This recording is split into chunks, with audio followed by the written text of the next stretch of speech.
This is the most evil woman in Thailand. Her name is Am. She is 36, seemingly ordinary. But behind her friendly smile and petite figure lies a web of lies, scams, and deaths. You see, Am has a chronic online gambling addiction and mountains of debt. To feed her habit, she will do anything, and I mean anything, including betraying those closest to her, friends, a lover whose child she was carrying, even 2 senior Thai police officers. No one escaped her. Over the course of 8 years, in 8 different Thai provinces, Am has been linked to at least 14 deaths, and the number keeps climbing. According to top Thai police, this case isn't just historic, it's one of the most shocking in Thailand's modern history. Her victims didn't scream, didn't fight, they simply collapsed. Officials wrote them off as heart attacks or sudden illness. No one suspected a killer was behind it, until one woman lived to tell the story, and a relentless family friend refused to let the truth stay buried.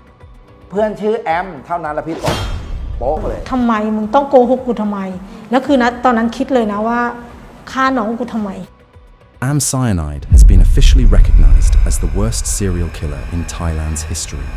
But every monster has an origin. To truly understand Am's mindset, we must travel back to where it all started, with her first known victim. This is Sai. Back in 2015, her case marked the beginning of a series of events by the suspect. Sai, 37, was a kind-hearted woman. She was a close friend of Am. They had known each other for many years, since they were in school. Am rented a room in Bangkok next to Sai, and they often talked with each other and were also business partners. Sai and Am co-owned a shop in a Buddhist temple. Am was reportedly in debt to Sai for over 100,000 baht, or about $3,000. Sai trusted her and allowed Am to keep a key to her room when Sai lived aboard with her foreign husband in America. It was alleged that Am contacted Sai to return to Thailand for an emergency. Believing in Am, who was a close friend, Sai flew immediately to Thailand. Sai called her mother that day, casually mentioning that Am would be picking her up from the airport. That was the last time her mother heard her voice. Sai was found unresponsive in her Bangkok condo. The cause of death was listed as heart and respiratory failure. Her case was quickly closed. No foul play, no investigation. But something was off. After Sai's death, her belongings mysteriously vanished. A gold-framed Buddha image, her necklace, even her condo key. Am had access to her property. But what happened next raised even more eyebrows. Am allegedly sold Sai's condo for 3.5 million baht, around 100,000 USD, a bargain, some would say, but only because Am insisted the buyer pay in cash. Even more unusual, Am never showed up to Sai's funeral. No flowers, no condolences, nothing. No one suspected anything. 8 years passed, no charges, no justice. But in 2023,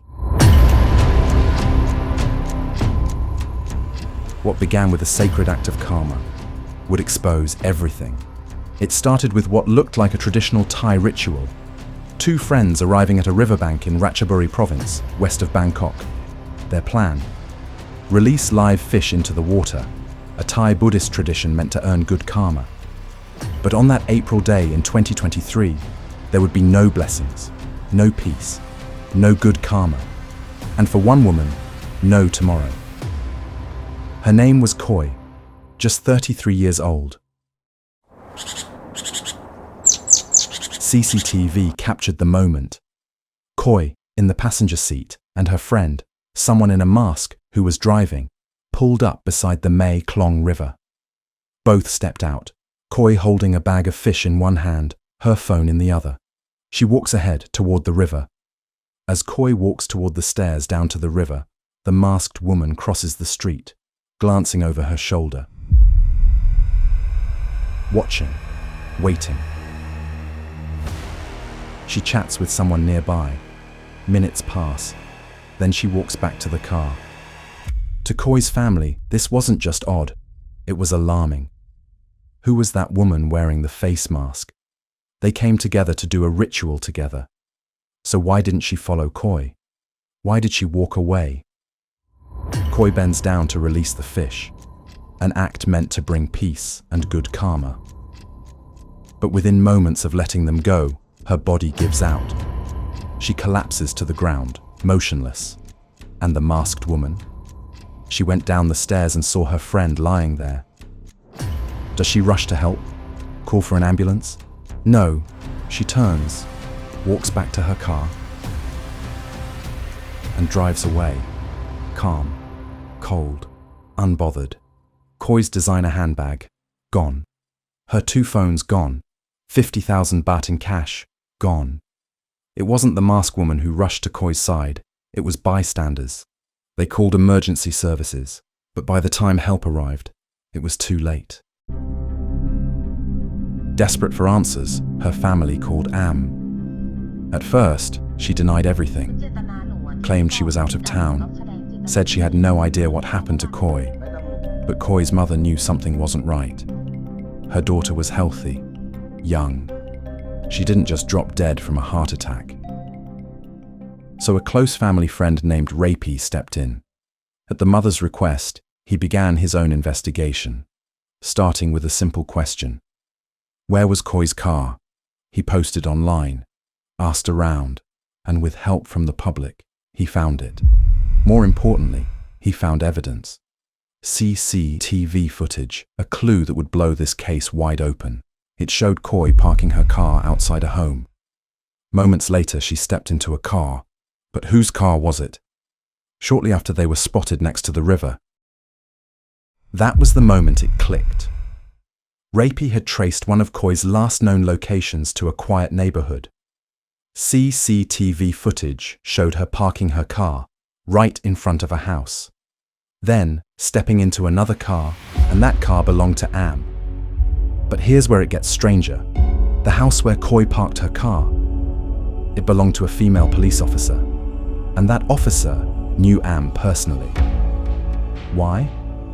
Because she also knew Am's ex-husband, Police Lieutenant Colonel Vitoon, a local high-ranking police officer himself.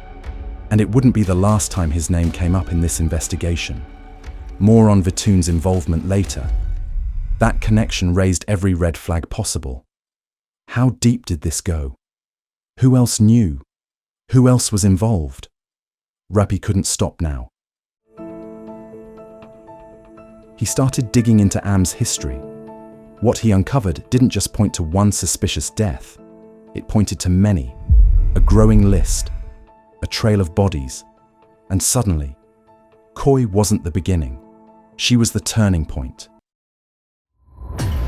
Rapey called Am and confronted her. Told her she had been seen with Koi that day. You weren't out of town. You were there when she died. Cornered by the truth, Am's story changed. She shifted from denial to deflection. Yes, she said, I was with Koi, but she went to see a man. And the designer handbag, the 2 phones, Koi's belongings? Am claimed she threw them away. But why? Koi's family wasn't buying it. Koi's death made no sense. A healthy, kind young woman, gone in minutes.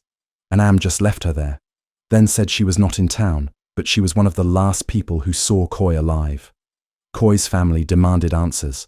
They pushed for more tests. And what the autopsy revealed changed everything. Cyanide. Traces were found in Koi's body. This wasn't natural. This wasn't an accident. This was intentional. But what makes cyanide so deadly? Cyanide is one of the deadliest poisons in the world. And what makes it even scarier? It's colorless and odorless. You can't see it, you can't smell it, and you won't even know it's there, in your drink, your food, until it's too late. Once it enters the body, it stops your cells from using oxygen, even if you're breathing just fine. Your organs are starved of oxygen. Victims may feel dizzy, have trouble breathing, or collapse within minutes. That's exactly what investigators found. A bag connected to Am contained the very toxin that ended Koi's life. 10 days after Koi's passing, police arrested Am. And when the news broke, it was like a dam bursting. The headline was all over Thailand. One family came forward, then another and another, all with the same story. A loved one, a sudden collapse, borrow money, underground lottery, pawning a car, and one name in common, Am. The Thai media dubbed her Am Cyanide. ของแอมไซยาไนด์กัน แอมไซยาไนด์นะ ขวัญแอมไซยาไนด์ แอม Cyanide นะ But not everyone died. Pla, 36, was walking beside Am, someone she thought was a friend. Suddenly, tightness in her chest, numbness in her hands. She couldn't breathe. She'd just taken medicine from Am. She collapsed. But this time, someone stepped in. Help came fast, just fast enough. She lived. Only known survivor of cyanide killer speaks out. Investigators discovered Am owed Pla 250,000 baht, or about 7,000 USD, another financial pattern, in a growing web of money and deception. But this web was not just Am. Because when they looked closer, they realized Am wasn't working alone. Remember Am's ex-husband, Police Lieutenant Colonel Vitoon, still close to Am, even though they divorced.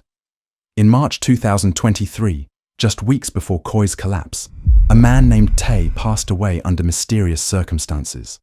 Tay wasn't just another name.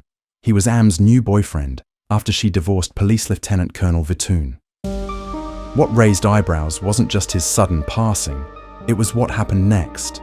They met just months earlier through an online dating app, and just 1 month before the death of Khoi, Tay arrived at the gas station.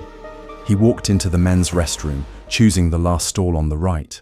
Moments later, loud sounds from the last stall. He collapsed on the floor, breathing heavily. A cleaning lady was tidying up nearby. Concerned by the noises, she knocked on the stall and received no response. Looking through the gap beneath the door, she saw Tay collapsed on the floor. She quickly unlocked the door and found him unconscious. The lady rushed out, calling for help. Am was waiting outside. Together with a gas station attendant, they moved Tay out of the stall. Now Tay was going in and out of consciousness. The cleaning lady was a former hospital housekeeper, sensed something was wrong. She asked if he had eaten something unusual. Tay responded that he took a medicine that Am gave him before his condition worsened. Am remained silent. When the emergency team arrived, they found Tay lying on his back, unconscious, drenched in sweat. They provided first aid, and he was transported to the local hospital. At the hospital, Am reportedly refused medical treatment for Tay and took Tay home with her. Tragically, later that day, Tay passed away. It was Am who called the police, calmly stating she was his girlfriend and that she was pregnant with his child. The death certificate stated irregular heartbeat as the cause. Friends suspected that Am gave more cyanide to Thai once they came back home from the hospital. Later that day, after her lover was pronounced dead. What did Am do that same evening? That's her, wearing the same dress. That's how the investigator confirmed it was the same day Tay was unalive. She was out celebrating her birthday. Just 6 days later, before Tay could even be buried, Am sold his gold bracelet and necklace. You can see her here, wearing Tay's gold necklace shortly after she called for emergency services.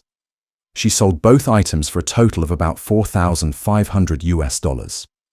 Investigators later uncovered the receipts after Khoi's story blew up. Next, his car didn't stay put. It was transported across provinces, straight to a pawn shop. And who allegedly transported Tay's car after his passing? Vitoon. This shows Am at the pawn shop. And the man with her is Vitoon. The white car belonged to Tay. Then came Thanicha, Am's lawyer. She wasn't just representing Am in court. She was charged with helping hide evidence tied to Khoi's death. Tay's family believed Am's story because she was pregnant with his child, and yet, even while carrying his unborn child, she may have watched him pass away. Just business, as usual. Tay wasn't safe, not even the father of her unborn child. And soon, it became clear, no one was. because even 2 senior police officers weren't spared. Am wasn't just connected to law enforcement, she lived among them. Her ex-husband was a high-ranking local police officer, raising 2 children and known and trusted in their ranks. Maybe too trusted, because even fellow officers weren't safe. Nui had known Am since their school days. On the day of her death, Nui was driving. Then, a crash. The cause was listed as heart failure. But here's what makes it strange. Nui had told her father earlier that day she was going to buy gold with Am. Nui never came back. As for Pooh, just a day before her death, she withdrew 110,000 baht from the bank, nearly $3,000. The next morning, she casually told her mother she was meeting Am. That was the last time anyone saw her alive. CCTV footage shows Am was standing right beside Pooh when she collapsed, emotionless, watching, and the 110,000 baht gone, along with another 10,000 baht in cash. Both deaths were written off as sudden heart failure until Koi's case cracked everything open. Their autopsies were revisited. This time, pathologists found cyanide, the same toxin found in Koi's body. But for one grieving mother, the horror brought something else. Koi's mother speaks with tears. She said, "I lost my daughter, and I did not want it to be this way, but Koi helped other victims. If we hadn't spoken up, if we didn't push for answers, how many more would she have killed?" เพราะแอมเนี่ยคนที่ตายที่ Am got loans from them. Am owed them. When she didn't have money to pay them back, she started to kill. The mother's pain, unbearable. Her courage, unforgettable. Her daughter's death didn't just end a life. Because of Koi, because of her mother, because of Rapey, it exposed a monster. But among the grief and arrests, another question appeared. Could this have been stopped sooner? A renowned forensic expert pointed, Thailand lacks a dedicated coroner's office, one responsible for investigating sudden and suspicious deaths. In his view, if such a system had been in place, as seen in many Western countries, Am's cyanide trail might have been detected much earlier, and lives might have been saved. In June 2024, the Thai police forwarded over 75 charges against Am, with 2 to 3 more cases still pending. In November 2024, Am was found guilty of unaliving Koi in the first of 14 trials and was sentenced to death. Meanwhile, her ex-husband Vitun was fired from the force and was sentenced to 1 year and 4 months in prison for evidence tampering. Am's lawyer pleaded not guilty. She was accused of urging Vitun to destroy evidence linking his ex-wife to Koi's case.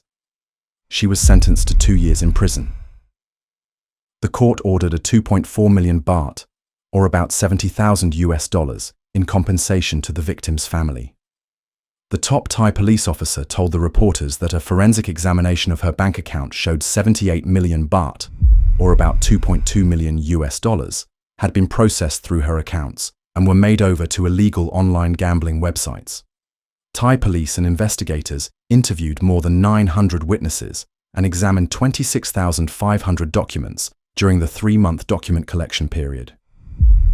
She began as a friend, a lover, a trusted face, and now awaits the start of 14 more trials, already dubbed the worst serial killer in Thailand's history. She wanted a Mercedes. He was a monk. What could possibly go wrong? I'm not here to tell you what's right or wrong, but when a poor Thai woman named Ms. Golf gets caught with over 80,000 private videos and photos, almost 400 million baht flows through her bank accounts, and she manages to bring down some of Thailand's holiest men, you better believe it's a story worth telling. This is the story of how Thailand's most trusted and holiest men fell for a woman.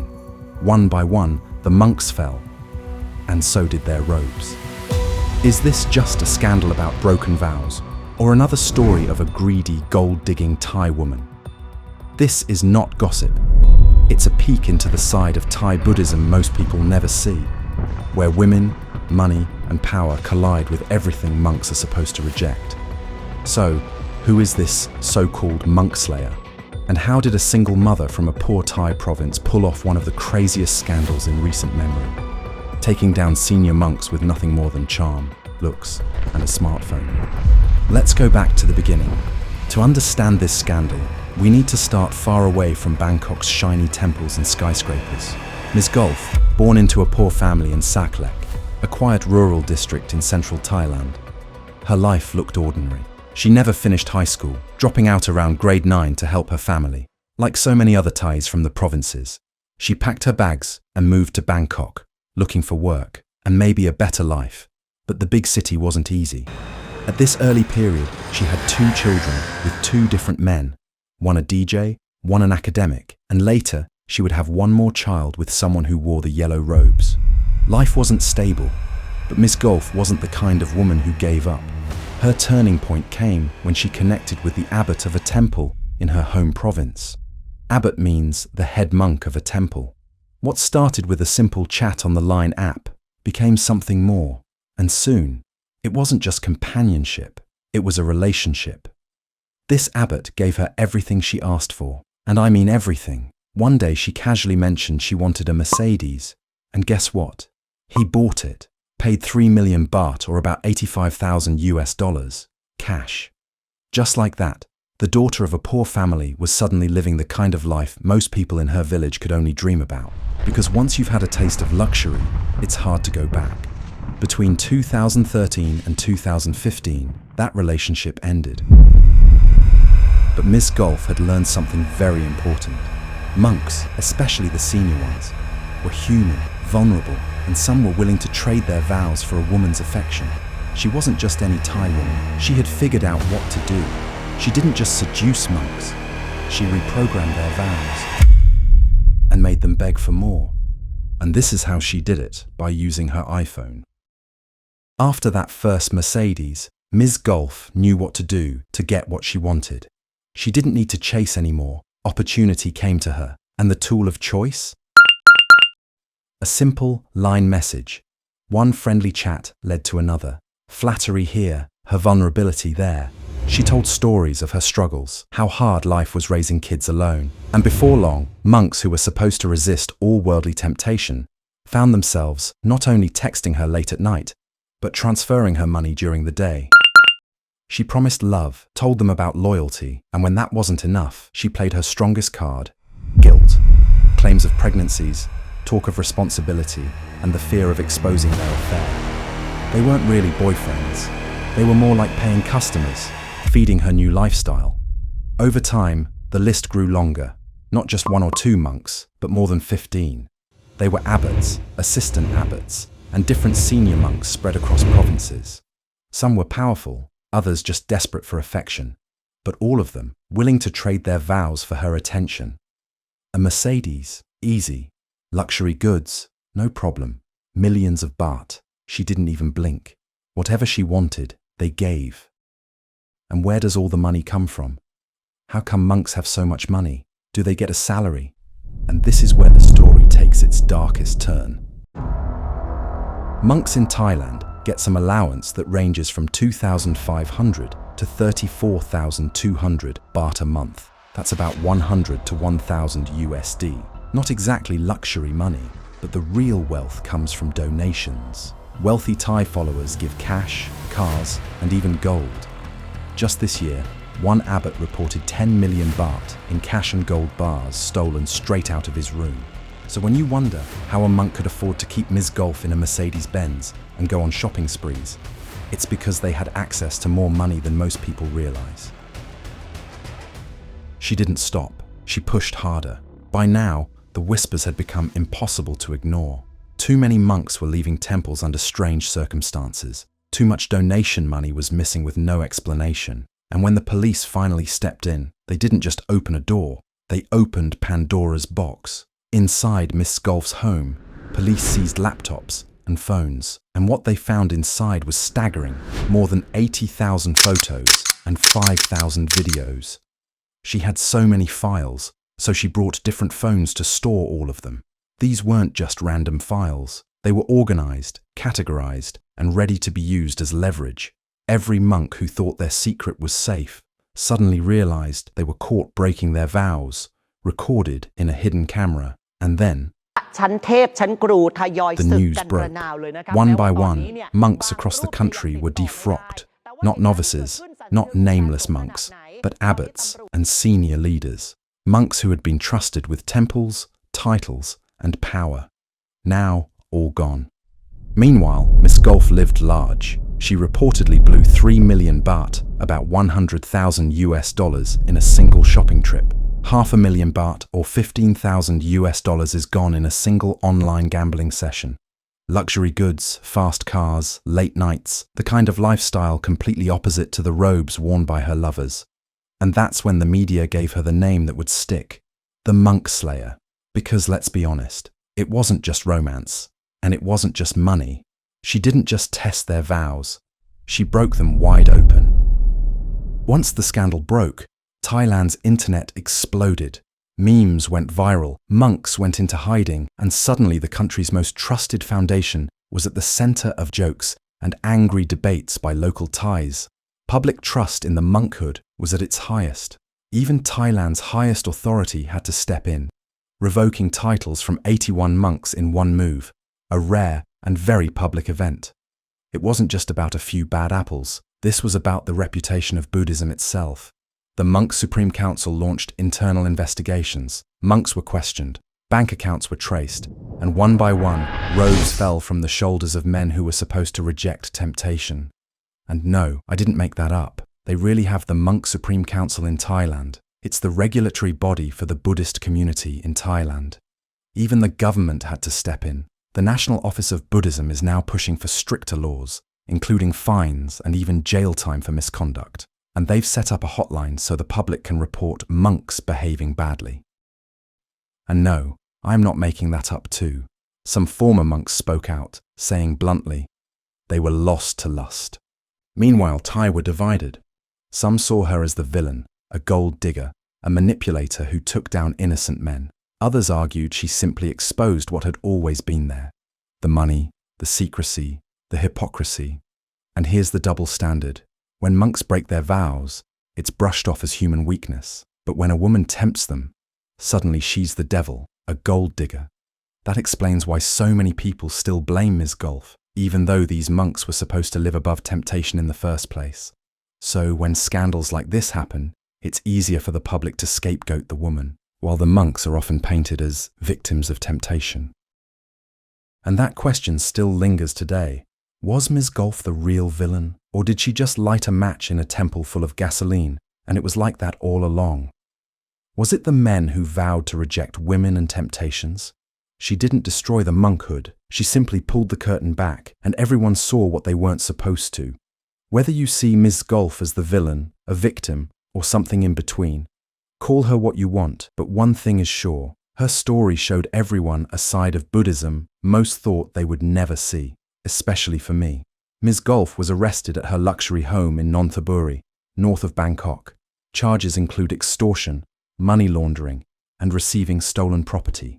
Police seized her phones, laptops, and evidence during the raid. She reportedly confessed to many of the charges and admitted to relationships with senior monks. If you found this story as surprising as I did, hit that like button, subscribe for more info into life in Thailand, and let me know in the comments, who do you think is really to blame, the woman or the monks who broke their vows? A court in Vietnam has sentenced a wealthy property developer to death. Vietnamese billionaire Trong My-lan has been sentenced to death for fraud. Normally, the death penalty is not usually handed down on women. 10% of a country's GDP and nobody noticed. She bribed people, but she must have bribed an awful lot of people. This woman scammed an entire country.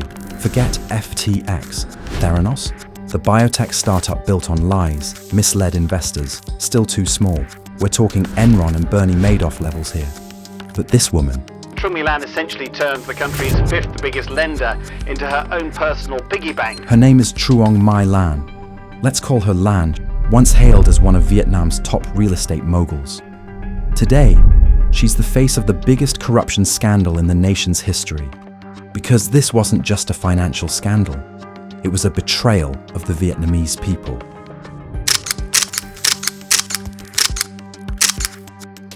This is the largest case of corruption in Vietnamese history.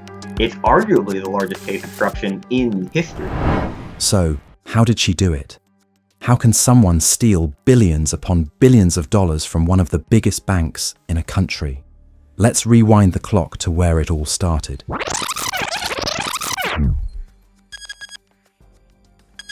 In 1992, Lan founded Van Thinh Phat Group in Ho Chi Minh City.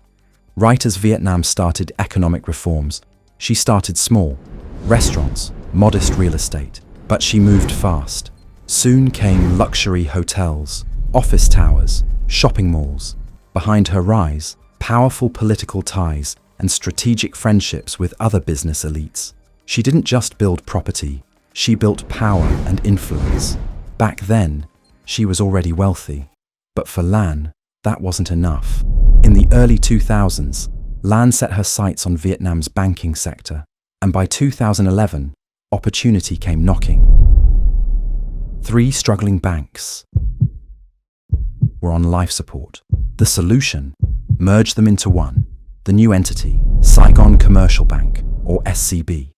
Lan, already a highly influential business figure, was approved by the central bank to help oversee the merger of the 3 struggling banks.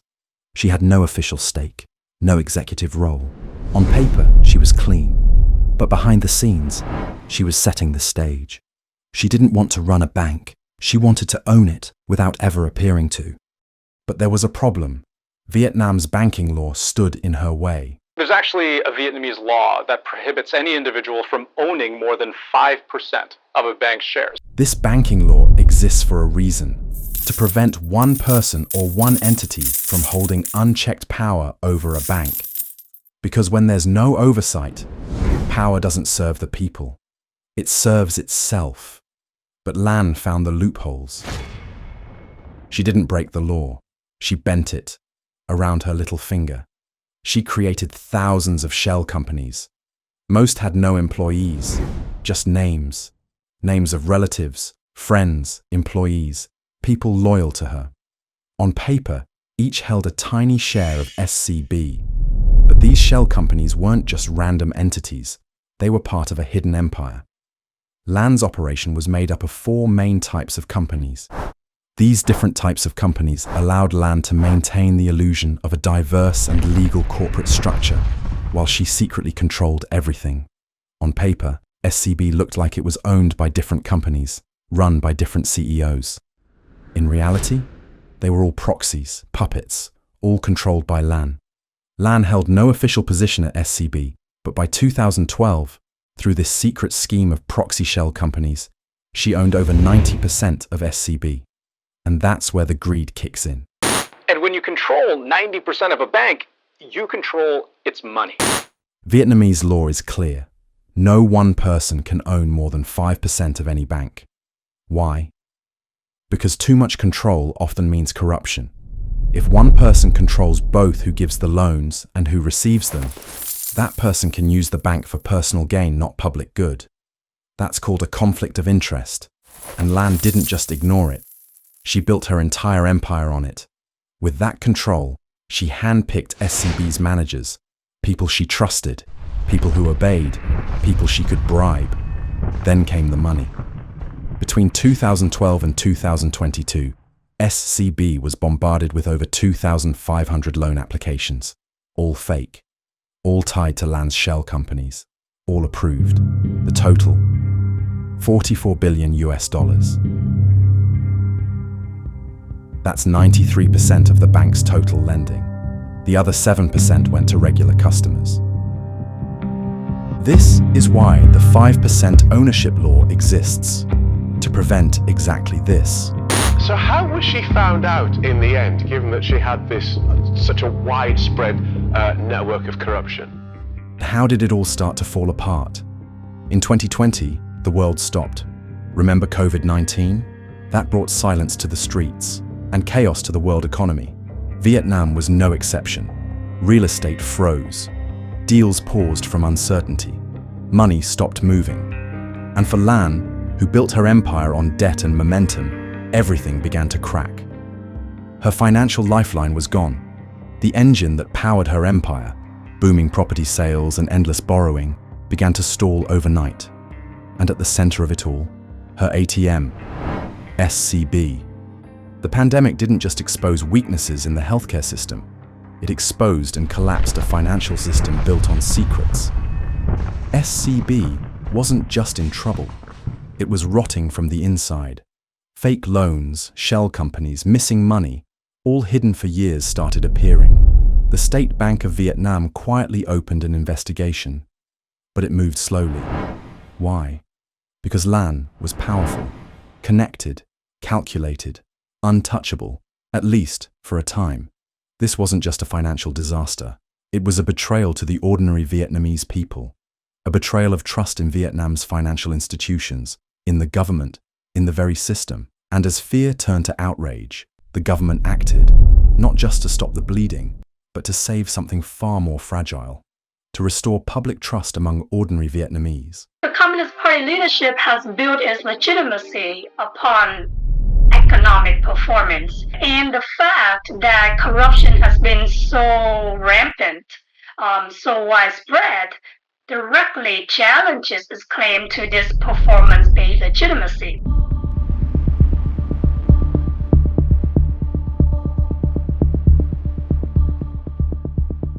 By the time the government stepped in, the damage had already been done. But it raises the real question: how does someone steal this much money and get away with it for so long? The answer? Oh, she didn't do it alone. People knew. Bankers, regulators, executives. They weren't just turning a blind eye, because some were in on it. Not only, Chu Mei-Lang herself as a real estate tycoon, but also along with 84 associates and over 2,400 witnesses. Lan had so much money, she could buy silence.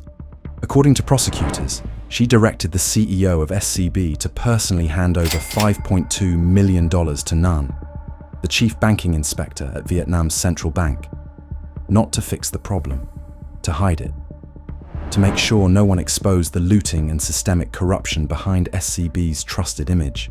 This wasn't just fraud, it was a system built on trust of the people. And every system needs loyal operators, people who don't just follow orders, but make the machine run. Who were they? Van was one of the loyal operators, and she wasn't just an executive, she was family. Van, Lan's niece, loyal, trusted, obedient. Authorities say Van didn't profit personally.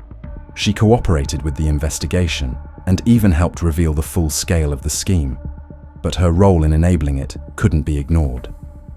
Hoang Van was the former CEO of SCB from 2013 to 2020. He personally delivered cash worth $5.2 million to Nhan on 3 separate occasions. He oversaw the flow of fake loans. He helped issue fake bonds backed by lies. He signed and approved everything, and in doing so, turned SCB into a personal ATM, with Lan holding the PIN code. Another insider, Than, former chairman of SCB from 2012 to 2020, helped engineer the scheme.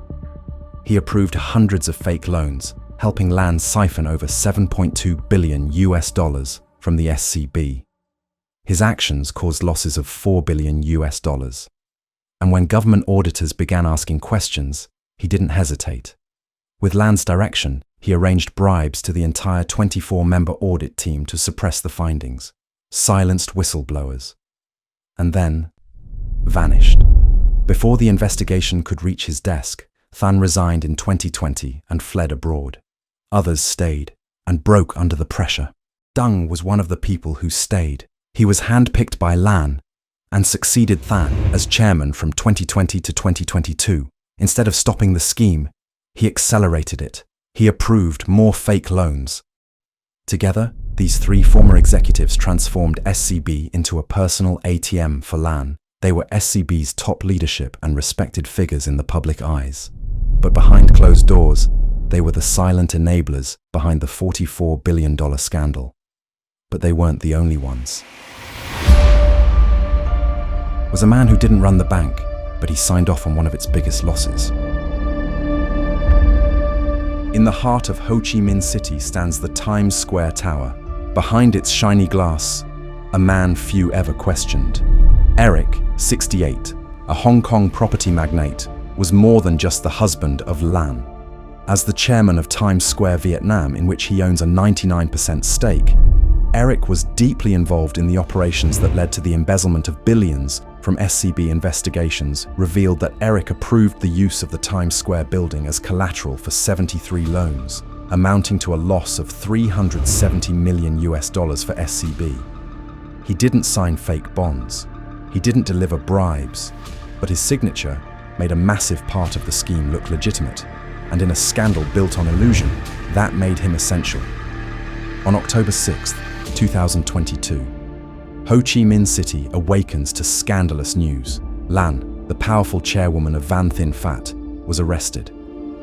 The woman who once held control over Vietnam's real estate empire is now at the center of the nation's largest financial scandal. Saigon Commercial Bank faces the highest crisis level. Depositors rush to withdraw money, fearing the worst. The government's response is swift. An extensive investigation unfolds. What followed was one of the largest legal battles in Vietnam's history. You won't believe what Lan said when asked why all of this happened. After she used her hidden ownership of the Saigon Commercial Bank to channel $44 billion of loans to her own companies. During the trial, there were about 200 lawyers and 86 defendants, 7 of whom were absent. Van, Lan's niece and CEO of multiple companies under Lan's control, was sentenced to 17 years in prison. Eric, Lan's husband and former chairman of Times Square Investment Corporation, had his sentence reduced from 2 years to 1. Combined with a prior 7-year sentence, he now faces a total of 8 years in prison. Than and Dung, both former chairmen of SCB, were sentenced to life in prison, along with Hoang Van, the former CEO of SCB. Nhan, the former chief inspector at the State Bank of Vietnam, who accepted a $5.2 million bribe, was sentenced to life in prison. An additional 81 other people were sentenced ranging from 3 to 20 years in prison. Meanwhile, Lan faced multiple charges. The total damage from the case is estimated at $27 billion, with $44 billion in fake loans through SCB documents. Roughly 6 tons of documents were submitted, nearly 1 million records were reviewed, and the court heard testimonies from numerous witnesses. Lan's legal proceedings were so massive, they required 2 phases. Prosecutors say the total damage she caused was $27 billion. That's 6% of Vietnam's entire economy in 2023. That embezzlement charge earned Lan the death sentence. She also received a life sentence for the fake bonds, cross-border money transfers, and other related charges. The court called her the mastermind, using complex, repeated tricks. In the second phase, Lan won an appeal against her life sentence, which was reduced to 30 years in prison, which will make her 97 when she is released. However, she remains on death row for the embezzlement charge. There is still a chance for her to avoid execution. If she repays 75% of the losses, roughly $9.3 billion, her sentence may be commuted to life in prison. At the time of this upload, Lan is still on death row. In her final words to the court, Lan called the entire scandal an accident. She stated, "Since being jailed, I have tried my best to seek the best solutions to deal with my projects and properties," she told the court. So, did Lan scam an entire country? She deceived over 42,000 everyday Vietnamese citizens. She drained their life savings through fake bonds. She turned SCB into her personal ATM, approving $44 billion in fake loans through shell companies. She bribed top government regulators to stay silent, even as the bank rotted from the inside. And when it all collapsed, the damage didn't just hit investors. It shook the trust of an entire nation. This wasn't just a financial scandal. It was a betrayal of the Vietnamese people.